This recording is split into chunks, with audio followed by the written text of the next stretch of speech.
Hi, I'm Andrew Schwab. I'm a SU graduate, class of 2003, and I'm currently Chief of Staff and Legislative Director to Assemblyman Schaer in the New Jersey State Legislature. So for those students who might not know what that title means, to be the Chief of Staff, what is your day-to-day like? I think the best part of my job is that my day-to-day changes every day. 1 minute I'm in Trenton if we're in session, dealing with legislation and working on committee meetings and getting things ready and supporting anything that the Assemblyman would need. He's chairman of the Financial Institutions and Insurance Committee, so we work on a lot of legislation related to insurance and financial institutions such as banks and insurance companies, both auto insurance companies and health insurance companies. So we deal with a lot of those issues every day. And I advise him on press and things of that nature. And then when I'm back in the district office, the Assemblyman represents the city of Passaic and Passaic County and many communities in southern Bergen County and northeastern New Jersey, all around the Meadowlands and the Giants Stadium area. So we could be at a senior center talking about issues that are important to senior citizens. We could be doing a tour of a school, a building, a company, or a small business, things of that nature. So it's a very varied position, and that's one of the things that I like most about it. Now, I know you were a history major when you were at SU, took classes with the infamous Bill Coplin. Everyone knows him. When you were sitting in his classes, maybe as a freshman, if you took the PAF, that first course, did you see yourself here as an SU grad? Is this what you thought you'd be doing? I think one of the things that's in my nature is that I can kind of go in and out of any situation, and I'm a very flexible person, which is certainly a desirable trait if you're a staffer to an elected official. And I had originally gone to Syracuse to go to Newhouse to be a broadcast journalist at some point. And literally within the first week I took Introduction to the Analysis of Public Policy in Coplin's course, and I remember calling my dad and saying, I think that I like this political governmental thing. And I grew up in a home that always talked about politics and government and cared about the current events, issues of the day. So it just kind of became a natural transition. And I ended up majoring in history and policy studies with a minor in political science. I had the honor to intern in former President Clinton's office during my winter break of my junior year.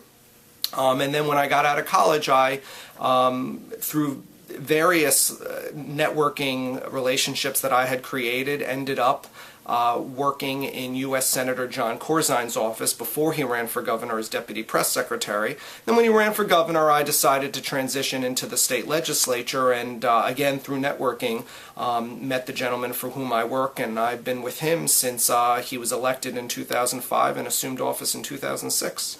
It sounds like in your role, in your career so far, networking really has played a very big role, that this is not the kind of job, not the kind of industry where you go on monster.com and look for positions. Talk to me a little bit about that and your advice for students.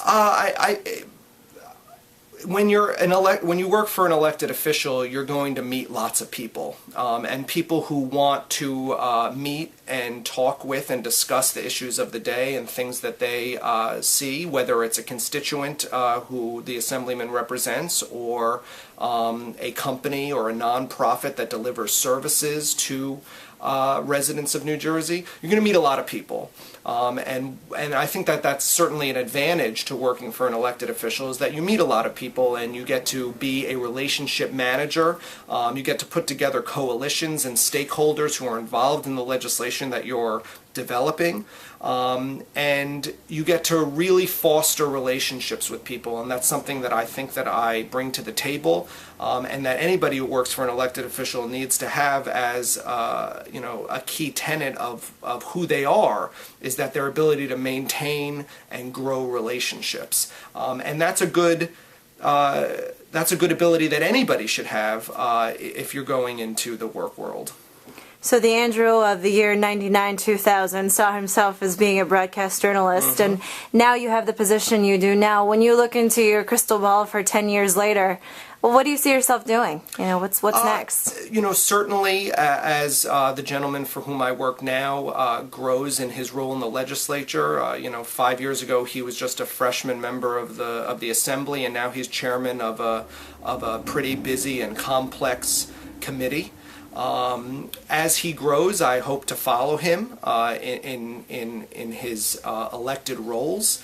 Knock on wood that he continues to be elected, which I think we do a good job, and the residents have continually sent him back to the legislature to serve them in Trenton. I could transition into working for a federal elected official at some point, or doing something in public affairs or government relations for a nonprofit, a company, a hospital, a college, those types of things where you're still dealing with government issues and bringing your vast knowledge of how the state legislature works and its effect on all sectors in New Jersey, public and private, I think is something that I would look into in the future.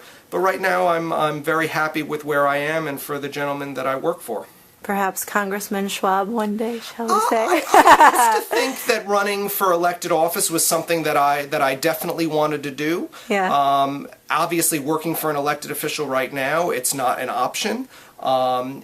Maybe someday. Right now, I think that I'm concentrated on working for the gentleman that I work for now, and enjoying my new 10-and-a-half-month-old son with my wife when we get a chance to do that. So I'm very happy where I am right now. Great. Andrew, class of 2003. Thank you so much. Thanks, Kim.